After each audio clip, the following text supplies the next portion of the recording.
Welcome to Come and See, your podcast for finding truth in a world of chaos. Brought to you by All for Jesus Living Waters Ministry.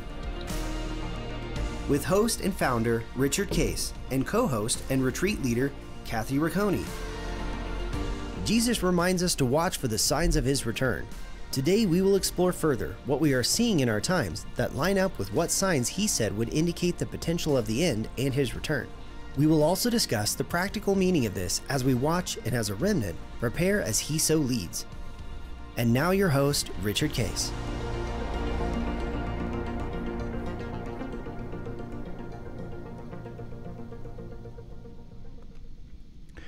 Well, good morning, Kathy. It's End Times Friday.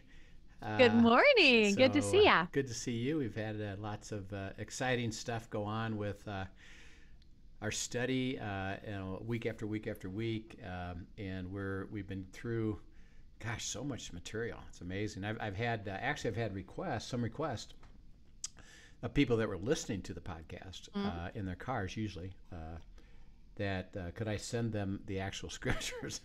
Oh wow! Because they said they've really appreciated just getting into the Word about it and learning about it, as opposed to what everybody tends to exaggerate or say or think or exactly. Predict. And so that's our one of the keys to what we do is, well, let's just get in the Word and see what it has to say, and we can and bring not add or subtract. No, just we can bring information and identify what does it say and how clear is it, and when it's fuzzy, and there's reason for that, as well as Jesus said, watch the signs. Right. And it's this interesting tension that every generation is to follow. And I think, by the way, part of this, which I've appreciated more now, actually as we've gone through it, is one of the reasons that he needs us to receive and understand this is that even if it doesn't occur in our lifetime, the next generation is closer to it. Right. So to teach them and then encourage them as part of the process. Hey, by the way, don't neglect, this issue of the end times that Jesus speaks a lot about. Revelation obviously speaks about it. Daniel spoke about it. There's all kinds of scriptures that Paul wrote about it. It's part of the life of God, and there's a reason that we're supposed to be in this tension of, it could be us. Right. And by the way, every day, every year, it's getting closer to whatever that is. So that exactly. So that when they were predicted, for example, in Micah, Bethlehem, you're going to be the place of the birth of the Messiah. Mm-hmm. Okay. Well, they heard that. They read it. It's written. Every year, it got closer and closer and closer till ultimately it happened. And interesting enough, and this is I would say it's probably something that people didn't receive it until after. But we went through the timeline with Daniel. Right. And he says from this point, there's going to be 7 years, and there's going to be 7 weeks and 62 weeks with 1 week left. Right. Which was 69 weeks from the time he spoke it till the time of Christ. And interesting enough, that's exact. When Christ was born and lived is exactly that. That's beautiful, I think though, and I don't have any evidence of this, but likely the Jews that were reading Daniel, I don't think they put that together until afterwards. Right. So it wasn't like, oh yeah, I know exactly when it's going to happen, which, interesting enough, it was exact. I mean, they could have, hey, this is going to happen, and it's going to happen. Right. This is when it's going to happen in our calendar. Right. And every day, it got closer and closer and closer until one day, the angel comes to Mary and Joseph, and you're going to have the baby, and it's going to be the Son of God, and this is it. And by the way, after he was born, there's fantastic little snippet in Luke that says Simeon was being told, you're not going to die until you actually physically see the baby. Right. So that was cool. And Anna the prophetess, the same thing, is that, hey, you're gonna be living when this happens, So God speaks ahead of time. And then, by the way, as it's happening, getting ready to happen, here it is. You will experience this. So I do expect that, and one of the questions that I've got, obviously, with what we've seen happen even in the last 2 years, it's now in my thinking. I now can see how this could happen. Right. Even prior to the last 2 years. We see foundation laid very clearly for the prophetic. Even prior to the last 2 years, I had a consistent question. Having read the scriptures that we're talking about, dived into them, I said, I received that as truth. And the truth is that there's one world government set up around the world at the beginning of the tribulation, and it's willingly, readily embraced by all the population, except the remnant who is going to know spiritually, no, we're not supposed to do this.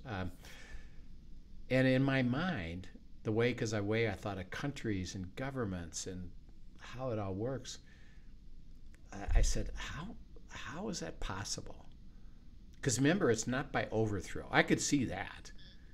Well, if it was by overthrow, but it's then, willing. Yeah. Then okay, yeah. We had an example of that. We had Hitler in Germany. Well, they tried to become one world government, and they were going to do it by force.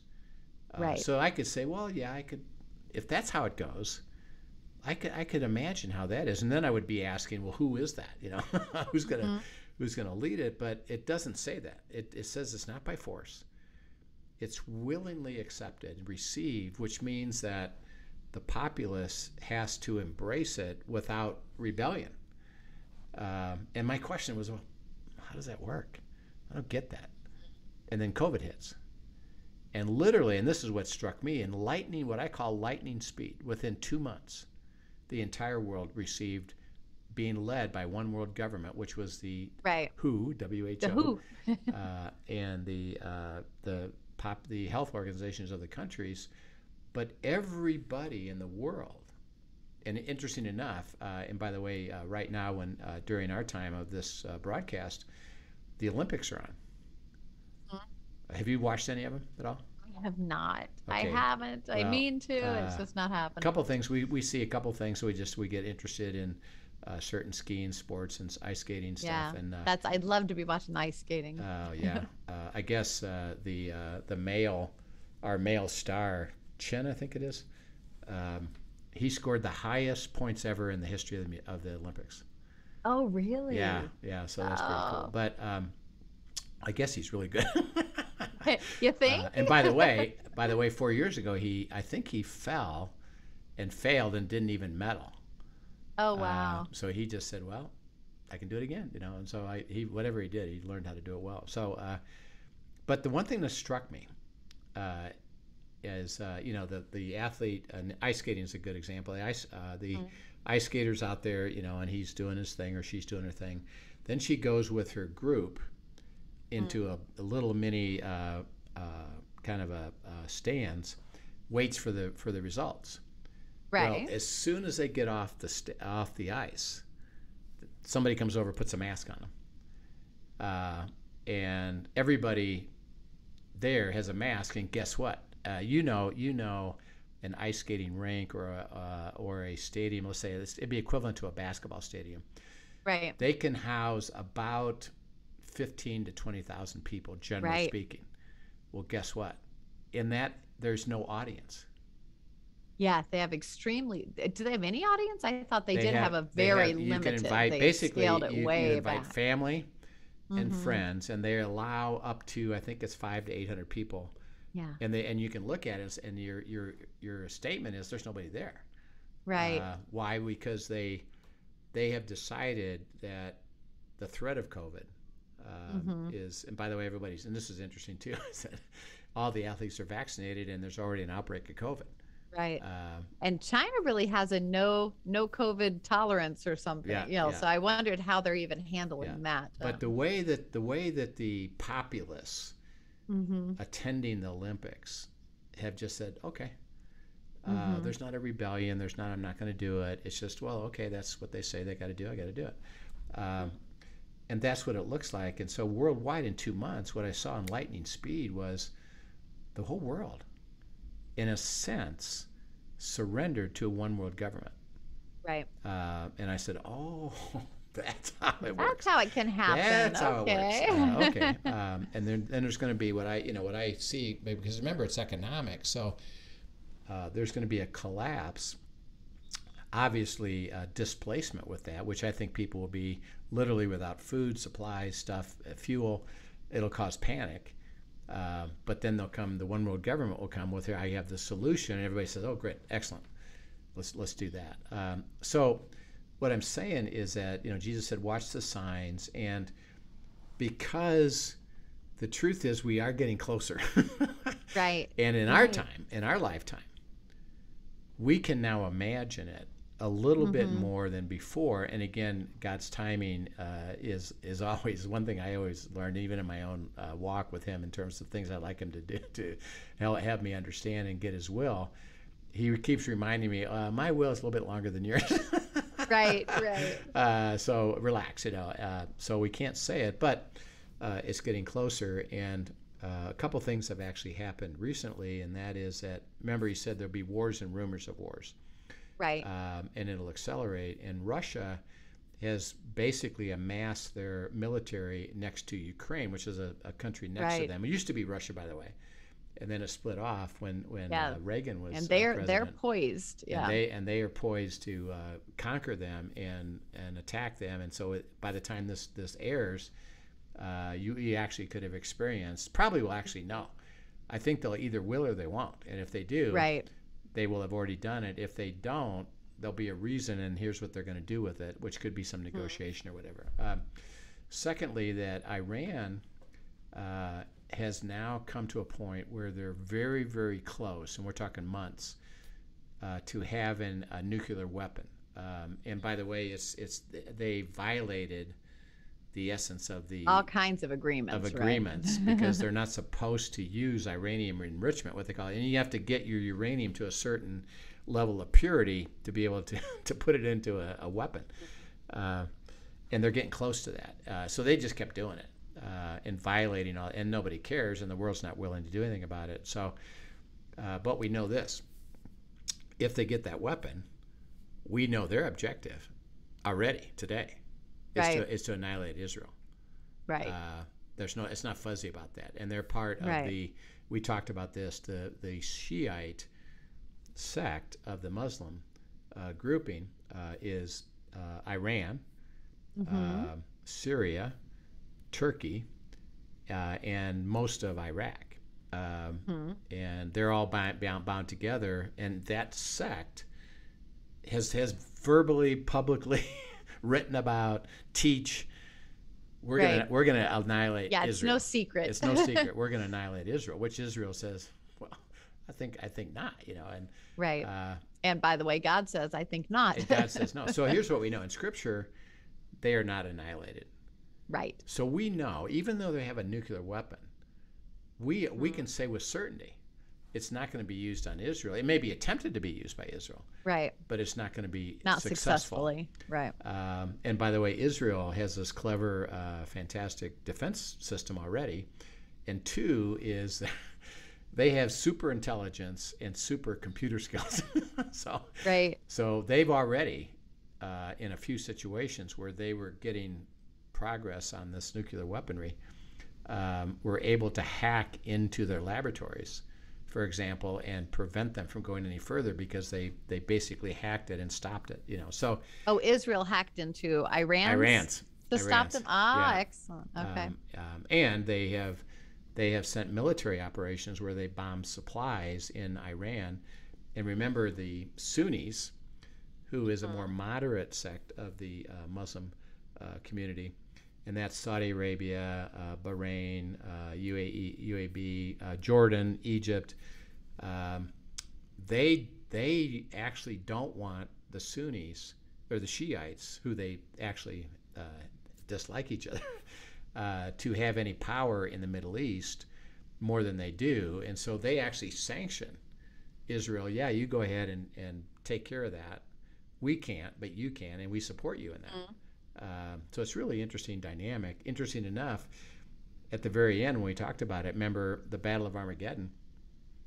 Well, the Sunnis and the Shiites and the Americans and the Europeans and the Asians, they're all together coming against Israel. So we know that while they have a favorable aspect with the Sunnis right now, that changes. Something happens that changes, and that's one thing to watch for is when and what does that happen. But it'll be interesting to see what does Israel do with the buildup of the military nuclear weaponry of Iran. So that'll be interesting to watch. And then we've talked about the economy in America, that we're under high inflation, highest we've been in almost 40 years. And the Fed is now due to they're going to start raising interest rates. They've said they're going to raise it 7 times this year, which would think about that would be about every other month. They're supposed to raise the first one here in mid-February. So by the time this airs, we will kind of know. And I'm really watching this. There's 2 things I'm going to watch. First of all, do they do it at all? So far, they said that 2 years ago and they didn't do it. They said that a year ago and didn't do it. Well, are they going to do it now? And I think it's problematic to do it, so it'll be interesting to see what they do. And then if they do it, how much? And then what do they say next? So these are things to watch, because the way it's going with our inflation and debt and economy, and if they do certain things, they'll cause a recession. Is that going to stimulate a collapse? Because we're the driver. We're kind of the driver of the world economy. And what we do, China and Russia are actually trying to become drivers, but we're still the driver. And so what happens with us economically is going to determine a lot around the world about what happens. Now remember, ultimately, prior to the start of the tribulation, it's a worldwide collapse. So at some point, ours is going to collapse. Yeah. So I mean, again, and this is simplifying it, but if the Fed tomorrow said we're raising the interest rates by two points, it would collapse the system. Because think of the U.S. Spending by the government. They have trillions that they spend. A big percentage of that today, because of the magnitude of the debt, is used to pay interest. Now they don't pay any principal.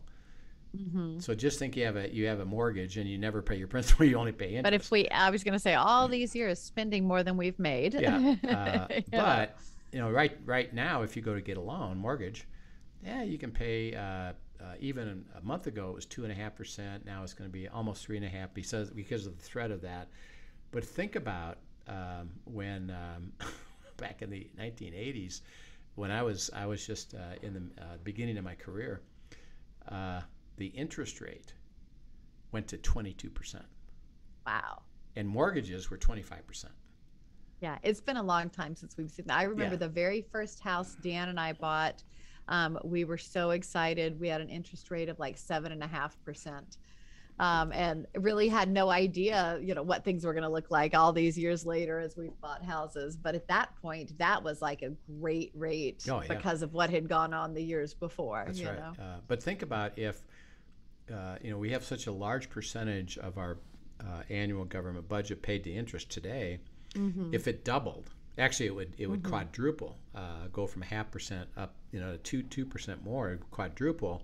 It would consume a majority of our government spending. Yes. So if that happened, that means all these other programs couldn't be funded, if that's how they decide to do it. So, and so far the politicians, by the way, this is worldwide. This is an interesting thing, except, interesting enough, except Israel. Every country in the world is spending more than they take, and they just see it as normal.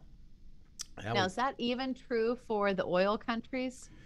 The oil countries, because they get a crazy amount of income. It would not be true of some of the Middle East countries.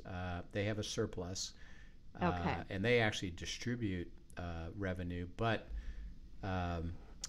they do go into borrowing, and they're just not subject to the fluctuation of the interest rates or the pressure of Okay. that. Gotcha. And you bring up a good point, and that is that I believe, and this is why I think debt is a critical piece of this, is that everything shifts to the Middle East. I mean, the whole Bible, the Revelation, is all around the Middle East. All takes place, yeah. And so it shifts to that power base, which I believe the Arab nations, et cetera, are a big piece of it, because they play a big role, because they're the ones surrounding Israel with their economic wherewithal. So yeah, it'll be interesting. I think it's a big deal, and that's why I think debt about these other countries that willingly submit, that they have it, and it does bring up possibly the thought, in a one world government, do they treat the Middle Eastern countries they're still part of the world system, but maybe they give them certain privileges. Interesting. Or hey, you help us do this because you have money, right? You have resources, they can do it. So it's really, really interesting.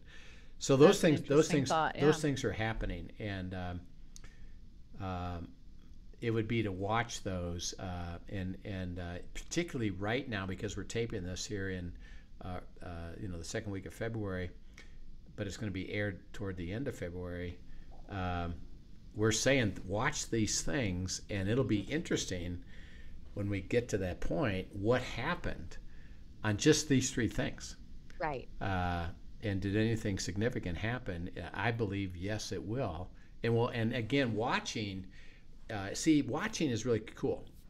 When he said watch, he doesn't say pray that I change things. He says watch what's going to happen. Right. He also doesn't say watch and worry. Yeah, don't worry. Understand, because of what I'm telling you. I'm going to give you covenant life regardless, but trust me. And he says watching is observing. Okay, what happened? What happened? Like, for example, Russia's ready to invade Ukraine. Hasn't happened yet. Well, watch. Okay, there's going to be, in a sense, two simple possibilities, and probably will be known by the time that this airs. Did they invade them? Or did they decide not to? Right. Because they're ready to, and they got all the military ready to go. They're going to do something, including negotiate for something or decide to do something or get something. They're flexing, whatever the case is. Yeah. A decision will be made. So it's not a matter of you gotta try to ask God to do something. It's a watch. When, like, on a situation like that, what happened? They invaded. Let's say they invaded. Well, okay. What's our next question? What the heck how's that going to impact the world, and particularly us? Because that has implications. Right. What does that now mean? Now that they did it, the next phase of it is, okay, now what? What does that mean to the world? Okay, that's one thing to watch. Let's say it goes the other direction. They don't. What's our question? Why not? Right. Why? And so it's still a watching. they got ready to, and they were ready to do it. And why not? Do we understand anything about that? And see, watching is just this constant, what happened and now what? What happened and now what? And he says, watch for the signs which are leading to the tribulation in the end. So, okay, what happened? Now what? What does that mean for us? Is there something that you want to speak to us about? And ultimately, remember, it's going to happen sometime. Right. And the one thing that I still hold on to is Jesus said, when you see Israel return as a nation, that generation sees the end. We're in that. I believe we're in that generation. Now, again, generation could be 40 years, and so I could be gone by then, and somebody else is there. So it's not like it's going to happen tomorrow, but it could be in our lifetime. And because of just that alone, is the one thing that I keep saying, yeah, you know what, you said it. And and they became a nation officially in 2012. Are we supposed to pay more attention? Certainly something to pay attention to, because of that truth, are we supposed to pay more attention, so to speak? So that's why we're interested in trying to help people at least ask the questions, and you watch, and then you see what God says to you about it, and we're going to keep working on this together. But in the midst of this, ultimately preparing the bride for His return. Teaching. That's why we're doing this podcast. Really, is teaching people to abide and to hear His voice, and to be ready. That bride being ready, and for the church to truly reflect His heart, and the world to see Jesus through us all. Yep. Amen to that. And we've come to this place at the now that remember He destroyed the earth and the heavens with it, and created a new one. And so we gone through the Daniel 7th week, the tribulation, mid-trib. Antichrist says, "Worship me, I'm God." Brings God's wrath. 3.5 years of awful stuff that happened. Israel survives it. They amass to come against him in the Valley of Megiddo and in the Battle of Armageddon. Christ returns. Everybody is killed, and there's only left Israel, and we who are raptured and or martyred come back with Him, and we live 1,000 years. That 1,000 years, they're still humans, so they're still sinful. They have to receive Christ, but it'll be really easy to do. And of course, they'll multiply and expand the earth. It'll be explosive, and it'll be fantastic. And by the way, things keep progressing. So think of the technology we have today. So none of that doesn't really start over. Think of 1,000 years later. Interesting. What that's going to be like. I mean, it's going to be remarkable, incredible. By the way. In my mind, it didn't exist at that point. I have no idea why. Yeah. I just hadn't even thought about that. Yeah. So, and by the way, this is one of the explanations that, again, we're closer to it than, let's say, people in the 1850s, for example, which is already 1,800 years after Christ. So think of everybody below that. But one thing that's stated is that the world is able to see things happen. Okay, in 1850, what would be their question? How in the world would you be able to see that? Wait a minute. How does that work? That makes no sense. That's not sensible. Well, for us, with technology now, it's extremely relevant. It's not only sensible, but with the World Wide Web, that, by the way, 25 years ago wasn't even there. Right. TV was there. And now instantaneously you can see what's going on. But now it's literally a person in, let's say, Germany. Linda's German, so her family. Let's say her family in Germany can take their phone, take a video, and we can see it instantaneously. Right. It's remarkable, where that is. So that, again, it's like, oh, okay, now we can see how that could work, because it's closer and closer and closer. So it happens, that we get to reign with Him 1,000 years, and then He says He lets Satan out again, deceives people, and that's it. Satan's thrown in the lake of fire. And then He says in 21, which is, let's go ahead and read that 1-8 again. Let's read that again and kind of bring us up to date on that. So let's see what He says. Sure. Revelation 21, 1-8. Then I saw a new heaven and a new earth, for the first heaven and the first earth had passed away, and the sea was no more. And I saw the holy city, New Jerusalem, coming down out of heaven from God, prepared as a bride adorned for her husband. And I heard a loud voice from the throne saying, "Behold, the dwelling place of God is with man. He will dwell with them, and they will be His people. And God Himself will be with them as their God. He will wipe away every tear from their eyes, and death shall be no more. Neither shall there be mourning, nor crying, nor pain any more, for the former things have passed away." And He who was seated on the throne said, "Behold, I am making all things new." Also, He said, "Write this down, for these words are trustworthy and true." And He said to me, "It is done. I am the Alpha and the Omega, the beginning and the end. To the thirsty I will give from this spring of the water of life without payment.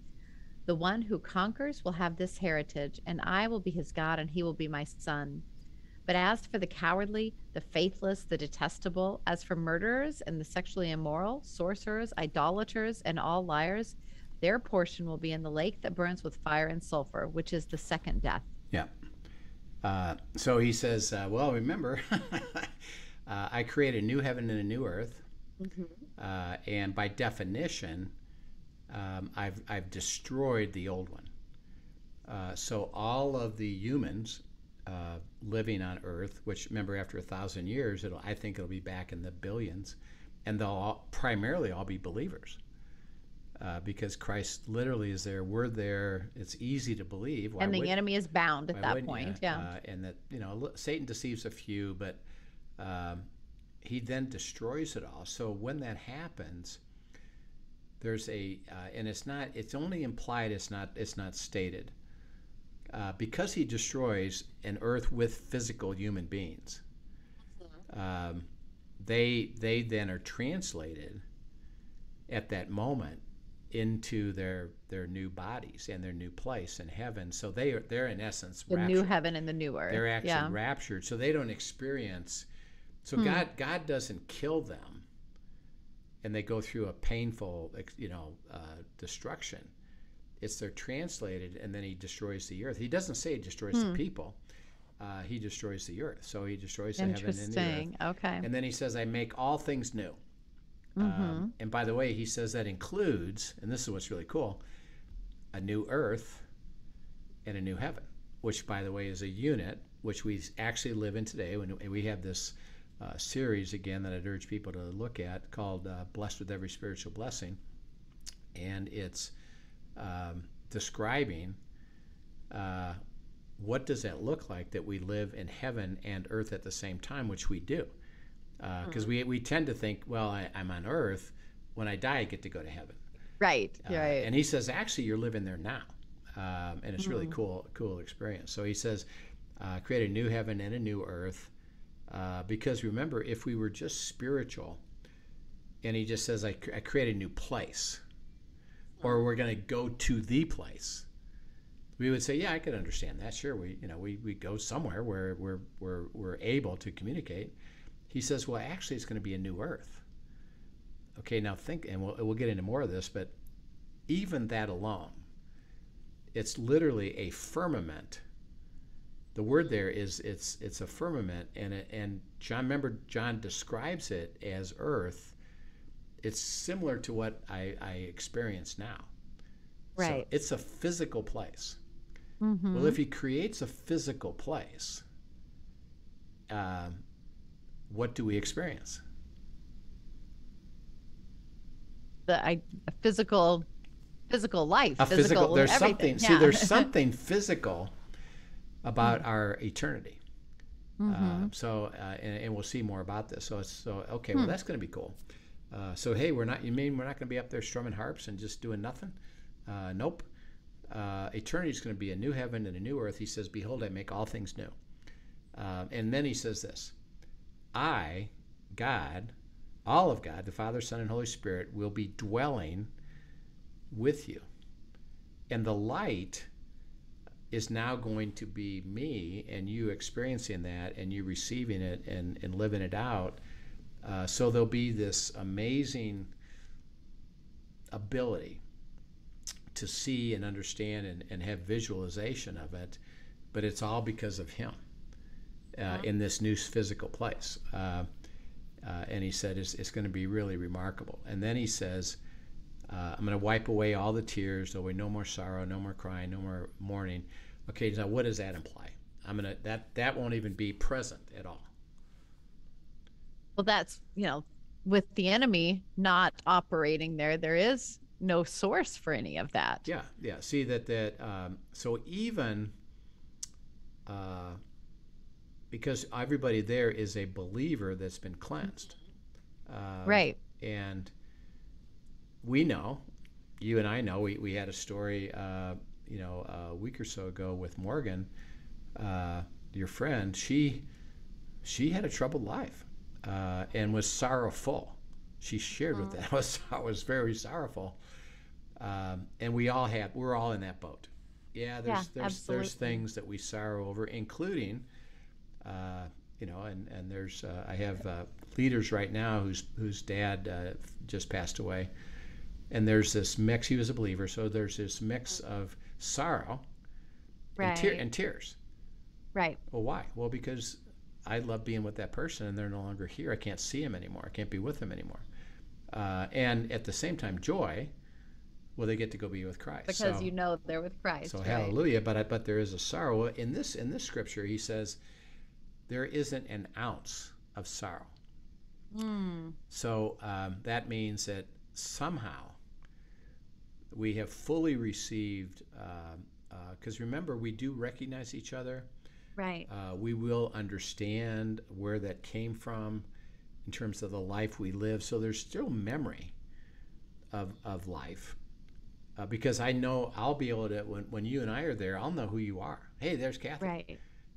Now, if there's memory of life, like this is one of those questions I just always ponder. Yes. If there's memory of life, how is there not sorrow? Because I think back on parts of my life that would bring me sorrow to think back on.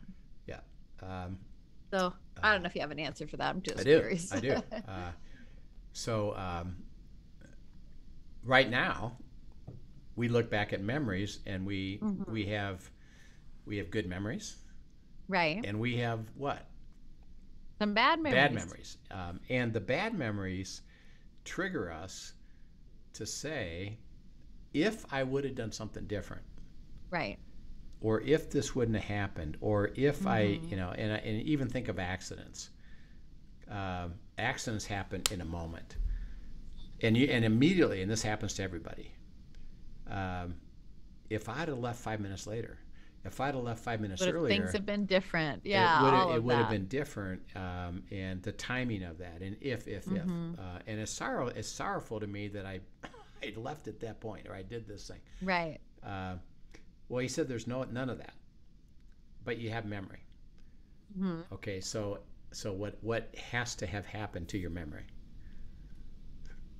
I don't know. I guess the painful things have been removed from your memory. They've been completely removed and cleansed, and you truly are living in the essence of forgiveness, which is you have so let it go that now it doesn't cause pain or sorrow. It doesn't cause you to sorrow. Well, that's good. And it's been removed really completely. I mean, like it's not even gradation. Well, some of you do, some of you don't, some of you have a little bit. That's some true purity of forgiveness then too. It's complete and beautifully. But yet we still have memory of our lives, and there's something about that is truly spectacular. That and what, by the way, what it implies. He said, "I wipe away the tears. There's no more sorrow."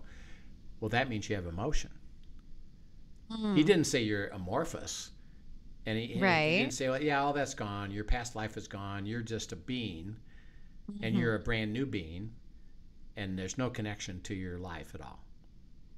Okay, well, we could say it. That explains it. He didn't say that. He says, you are who you are. Your soul lives eternally. I'll know you as Kathy. You'll know me as Rich and Linda and Dan. But in the new place, with our history, there's none sorrow, sadness. If only there's something about it that just purifies it all, and we just live in the beauty of the life we have, particularly on this new earth that we have. And then he makes a statement, and this is one that is a struggle for people. He ends it, remember, and he says, everybody that's here with me is going to inherit all things. I'll be his God, and he shall be my son. So that the fountain of the life is going to be flowing without sorrow to everybody who's there. But, The cowardly, unbelieving, abominable, murderers, sexually immoral, sorcerers, idolaters, and all liars shall have their part in the lake which burns with fire and brimstone, which is the second death. Okay, now. And by the way, Paul speaks to this. As a believer, can you still be one of those people? I would say no as a believer, because you have been forgiven for those things. This is defining those who have rejected forgiveness. Right.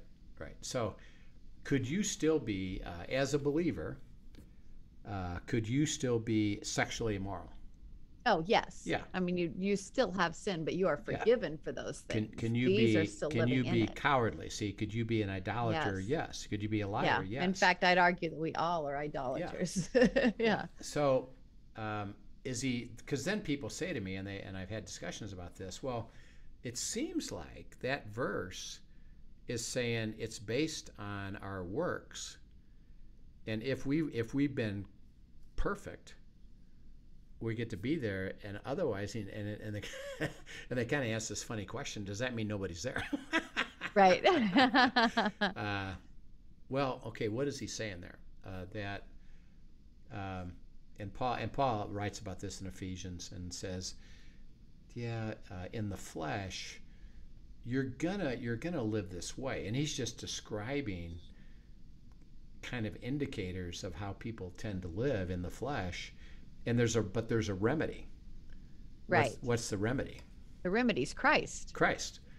So he says, he's basically saying that those people, and he's describing them, who, if you ask them, do you think you're pretty good? Their answer is yes, I do. And by the way, this is interesting, and there's actually been studies of this, is that, and they take people all across the spectrum. Do you think you're pretty good? Yes. Where do you land on the scale of 1 to 100? I'm above 50. I'm better than half the people. And everybody thinks that way. Right. And then are you going to go to heaven? Well, I don't know, whatever that is, but yeah, I'll probably get there because I'm pretty good. Even though they're an adulterer, even though they're idolater, right, and all that. So what he's saying here is that these are the people that thought they were pretty good. They rejected the remedy because the truth is they thought they could get there on their own, really. Well, because the requirement, remember, is what? Perfection. Mm-hmm. And that's why Jesus. And that's only reached through Christ. And Jesus said in Colossians, I took away that requirement and replaced that requirement for you to be perfect. And so when he gives us this list, and he said, and those people that make their own decisions in the flesh, and those people that blah, blah, blah, blah, blah. I mean, so he could go on and on and on. Right. And he said that the remedy is what Christ said in Colossians 2:11-15. I took away that requirement of being perfect, and I replaced it with myself, and my righteousness now covers you, and you have to receive that, my forgiveness, and then walk with me, believe it, put it in your heart. I trust you. I'm gonna walk with you. And so he said the difference, and this is what he's trying to say. There's going to be a lot of humans that aren't going to be there. Right. And in other words, and this counteracts what's kind of a current kind of a theology that's developing even in the Christian church. Everybody makes it. Because isn't God love? And he's basically saying, I can't because of perfection. You kind of look like these people, which if you look at it, there's a couple words in there that hits everybody. Unbelieving. Well, we all have those moments. Idolaters. Yeah, we all have those moments. We all have those moments, yeah. Self-centered, well, we have all those moments. And then, by the way, murders and, all that. So he's just saying that don't accept that everybody gets to heaven in this new place. After I create a new heaven and a new earth, there's a whole bunch of humans that never lived there and they actually are living in the lake of fire, torment, separated from God. And that's where we want to encourage people to walk with Christ and offer Christ to others, that if they don't receive Christ, they're going to live eternally. That's a long time. Separated from God, and there will be sorrow there, because they'll know that they had the opportunity to. Right. And see, we're going to be in this different place. So he says, that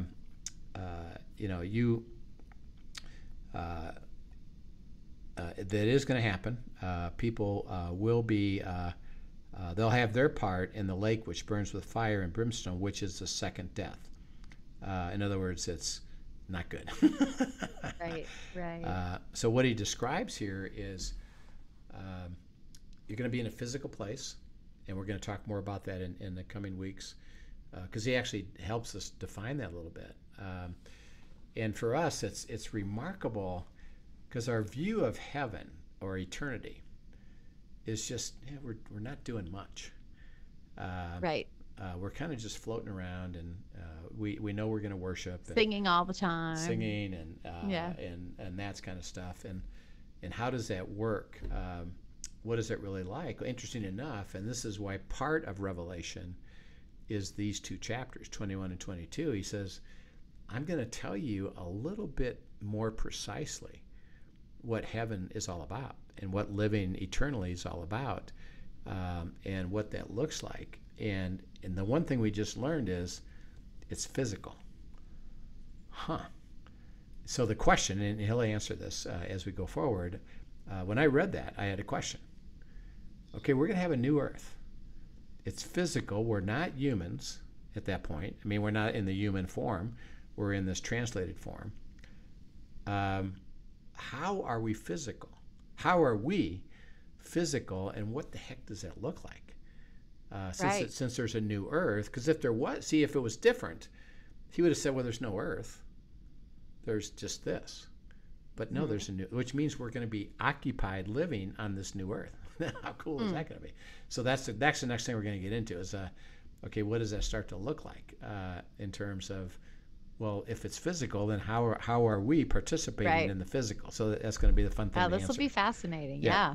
So anyway, we'll pick it up again next week, and these last couple chapters of Revelation are just so powerful, have so much in it that we'll be in this for a little bit of time, because we have a big question is, what's eternity going to be like? Mm-hmm. And he actually defines a lot of it in these two chapters that we'll try to unpack. And by the way, that's why he encourages us to pay attention. Right. And have a hope for this, because eternity is a long time. And that's why even going back to the tribulation for 7 years, it's nothing. I mean, literally, it's nothing. And that's why he said, don't take the really mark. Gives us perspective on that. Don't take the mark of the beast, because all the beautiful things that are happening, and don't be discouraged when it's all this short-term tribulation. It's just in essence, it's a blip. It's just nothing.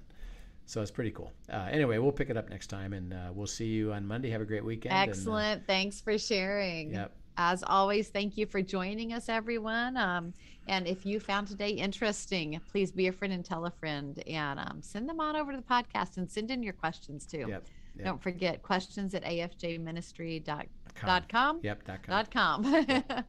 Yep. Okay, well, we'll see you later, and have a great weekend.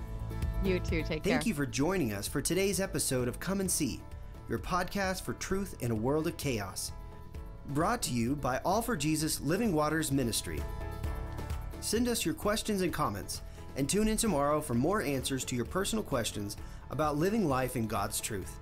Remember, God's will is best and none better. His truth brings peace in this world of chaos.